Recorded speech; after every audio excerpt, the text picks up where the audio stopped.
Well, as you can see on the screen here, it's a bit different video for me.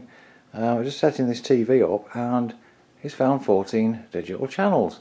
Now we don't have TV service, but I saw a video just a couple of days ago really, about some guy who'd put a wall wart as his antenna. And there's mine, right there. That's just a wall wart connected to the back of the TV. And it's saying 14 channels. This is not a remote connection, this is a direct connection between Sherlock Holmes and forensic science and classification techniques. The use of the microscope to identify pieces of evidence is first seen in the Sherlock Holmes stories.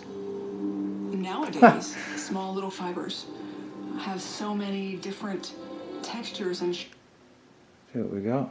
50,000 people have been displaced by the fires in a region. This is amazing, isn't it? I really didn't believe this would work. It's just, quite honestly, that connected to the TV. It's just a regular wall wart type of larger, really, I suppose, transformer.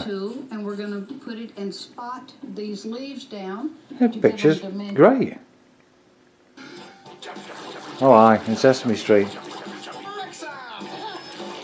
So there we are. If anybody was wondering whether this very, very simple idea works of just sticking a wall wart into the back of the TV, you just connect. Hang on a second, I'll pause and I'll be able to show you.